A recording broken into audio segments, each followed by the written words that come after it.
Okay, so our next key knowledge point is about the relationship between management styles and skills. And we start off with just this little image here about a relationship. So I know it's sometimes sad, but there's a little dad joke just to sort of get us on. So we're talking about relationships. So why do couples go to the gym? Because they want their relationship to work out. Oh, do you know I like telling dad jokes? Sometimes he laughs. Okay, so this lesson will be about Unit 3 Area Study 1, still on business foundations. We're looking at management skills and their relationship to management styles. So the key dot point we're relating to in this study design is about this relationship between the styles and the skills. Just like in any relationship, we can have good relationships, bad relationships, and we can analyze those relationships. So we're going to see how these skills that we've talked about in the previous lesson relate to different management styles, whether it be autocratic, persuasive, consultative, participative, or laissez-faire. So let's begin with a quick recap, a nice quick summary of the styles and the skills. If you want some more detail, you can go over here. So as a quick recap, let's take each one in turn, just as a short summary. So first of all, autocratic. This is where the manager makes all the decisions themselves. The location of control is with the manager, and the communication is just one way. Persuasive, when they're persuading the employees to do it. So we're still having one-way communication, but we're doing it in a nicer way, okay? We're trying to be more understanding of the employee's needs. So persuading them to do it, we still have all the location of control and decision-making with us as the manager. Consultative, two-way communication. You ask the employees for some feedback that could enhance your decision-making, but you as the manager retain that decision-making. The location of control is with you. Participative, where the group makes the decision. The communication is two-way and the manager is within the group making that decision. Or laissez-faire, where the manager lets it be, okay? So they literally pass on the task to the employee to do, and they have the decision-making control, and the communication is definitely two-way. As a quick recap now, the skills, okay, and then we can start to see some relationships between the two. Communication, the transfer of information from a sender to a receiver, usually being the employee in this situation here. Delegation, passing on the responsibility of tasks for an employee to do, but retaining the ultimate accountability for its success. Planning, determining the objectives and how we're going to step out some steps to achieve them. The process by which we're going to organize our resources to be successful. Leadership, guiding the business towards its future, having a vision, communicating that vision to help achieve business success. Decision-making, choosing from different alternatives to have the best course of action to achieve our objectives. And interpersonal, that interaction between all the team members, reading their emotions, reading their needs, understanding the workers, and creating an environment, a climate in which they can all work well together. So hopefully that's a nice short summary of it. And now we can start to see the relationships between the two. So let's take the first one here, autocratic. What relationship are we going to have to some of these skills? Are they skills needed? Are they being reinforced or not needed so much by this manager? So let's think again, an autocratic, relatively assertive manager demanding tasks get done for the business success. Well, they're clearly going to need communication because they get one go at it by one-way communication and not waiting for the feedback. You better get that first message out there correctly. Otherwise, the employee is going to go off and do whatever they think they have to do, okay, rather than what you actually want them to do. So communication needs to be very clear, concise, direct, and have a perfect understanding by the employee of what they've got to go off and do. Delegation. Why would that have a relationship to autocratic? Well, if you think about it, if they manager retains all the tasks for them to do themselves and doesn't entrust employees to go on, they're going to get overwhelmed, okay? So the idea being if they can sit back and be the strategic thinker and then assign tasks, there's more likely that those tasks can get done for the business success. So delegation is going to be really important. And then the manager is going to retain the ultimate accountability here. You'd hope a manager would use a lot of planning if they're using autocratic. Because again, once they assign the tasks and communicate what they want done, the employees are going to go off and just do it. So we need a plan beforehand. Have we got everything organized? Do we have the resources? Do we have the labor, the machinery, the task to achieve this objective? And then the final one, clearly, the autocratic manager is making all the decisions themselves. They are the location of control. They make the decisions. So decision making is going to be a really important skill for them to make the right decision. Because again, once they've assigned the tasks off for the employees to do, if it's not what the right decision is, that's going to be really hard to unwind all of that. So you can see how all of those are important skills for an autocratic manager to include. So some of you might have picked up, why is this one being left blank?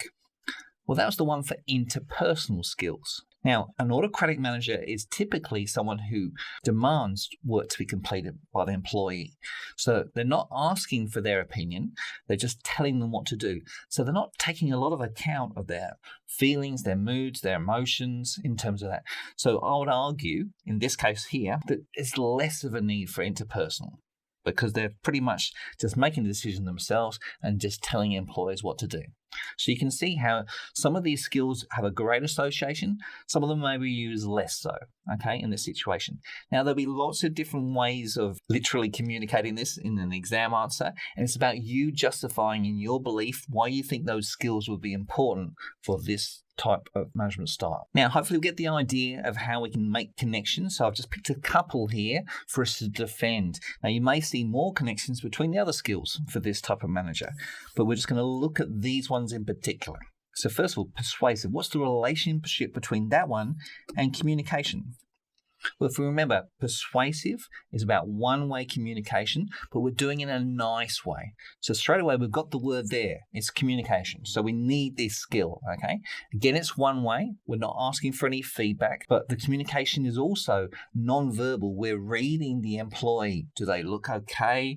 Are they upset? Are they fearful? Are they nervous? And we're trying to deliver that information in a nice, persuading way. So we're taking on board a few of those aspects of it.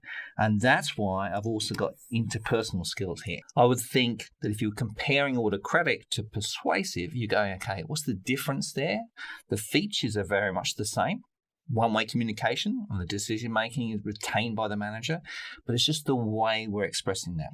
And why are we changing that way? Because we're taking account of the employees and their feelings, their emotions, and their needs. So interpersonal is all about that, reading the group and getting the very best out of the group. And so we can argue that skill is really important for a persuasive manager. Equally, because it is still one-way communication, we need to be a really good leader. We need to have the vision. We need to be directing employees and guiding them. We've got one-way communication. We want to give them a clear pathway to success and that they have faith in the leadership skill that we are presenting to them. Again, I've just picked out a couple for us to explore here. So let's take the consultative management style. Let's pick a couple of skills that they could relate to, and that there's a relationship between the two. Well, again, communication is going to be vital, because it's part of the features of this style. We have a two-way communication channel going. We are asking for some feedback before ultimately making the decision ourselves. So we're sending out information, we're receiving it back and making a decision. So this is two-way. So again, it's going to be vital that we have good communication skills, and we may need additional training to get better at it if we don't have it already. So consultative needs two-way communication. That's going to be an important skill to have. Also, leadership. Now, why is this one going to be important this time here? Well, if you think about the scenario, is we're going to ask for some opinions. So we have to consider all these ideas from the employees and then draw out and make our own decision about which one we're actually going to go with. So we need to be able to lead that through, because you can understand that some employees may feel like, okay, well, why didn't you take my idea into consideration? Or I think I've got a better idea than you. So we need to have strong leadership to guide us and say, thank you very much for your opinions. I've taken all of that into consideration, and this is where we're going to head. Again, we can argue there's a really good relationship here with interpersonal skills. Because it's two-way communication, I need to try and get the very best out of you as an employee to be giving me some suggestions about how I can improve the decision, things I should consider before I make that decision. So lots of things to take account of. So I want a really good relationship with you to allow that two-way communication for you to feel safe to share your ideas and really voice them to me. Okay, so again, we're going to look at a number of different skills here. We could look at more, but let's just look at the relationships between these ones as some examples. So we've got a participative management style. We're making a decision as a group with lots of communication between us before we make the final decision. So in this situation here, clearly there is going to be a lot of communication. The team has got 8 members in it. There's going to be a lot of interaction. I've got this idea, I've got this idea. So we need to have a lot of two-way communication. We need to be good at that to allow everyone to express their ideas. Once we've got to that point, as we mentioned, this is the problem of having those discussions within your group. What are you going to do on a Friday night? Okay, so we can have so many ideas, we don't actually do anything. So we do need the leader within that group there to go, okay, eventually we're going to have to make a decision here. Hopefully as a group, we're going to make a decision because that's obviously the features of this style. The group does it, but the leader needs to guide that process through. Okay, so the leadership here is made by the group, but we're hoping to guide that vision from within that. And clearly linked to that is decision making. We've got so many ideas to consider. We've got to make a really good decision as a group. So the group needs to have that, or we need to be working on how we're going to make that decision together really well. And clearly there's so much interaction in this group teamwork bonding experience that the interpersonal skill is going to be really important to read people's emotions and feelings and their needs and allow people to express themselves so we can have the very best ideas possible. So interpersonal is going to be vibrant in this type of management style. Okay, so again, we're going to have a look at a couple of sample skills and their relationships to this management style. So when we're talking about laissez-faire management style, we're talking about a manager who allows the employees to make the decision. We hand across the task, the employees can make a decision about how that goes, and we've got lots of communication at the outset, two-way communication. Obviously, the word leads through, and we can see for each of the styles, the communication is really important. Why? Because it's inherently in the features of that style, whether it be one-way or two-way communication. In this one here, we've got two-way communication. The manager's discussing it with their employee. Now, inherently, part of their role is delegation. So by having this style here, the manager is saying, okay, I would like you as my software programmer to go away and create a game in this next period of time and then come back to me with what you developed. Okay, so that is delegation. Handing on the responsibility of the task to the employee, you are still as manager ultimately accountable for whether that's successful. Now again, clearly planning is important for this style. The idea being I need to be thinking ahead, okay, once I've assigned this task to this individual, they're going to go ahead and do it. Do they have all the resources? Have I chosen the right person to actually do that task? Is the time frame sufficient for them to get it done? And are they aware of the deadline to bring it back to me?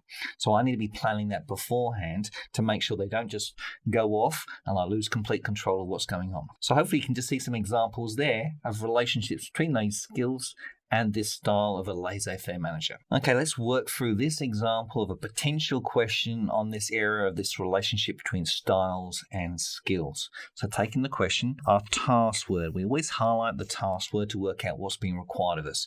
We need to compare. As we've mentioned before, compare relates to the similarities and the differences. So we've got to do both within our answer. And what are we comparing? We're comparing the autocratic and participative.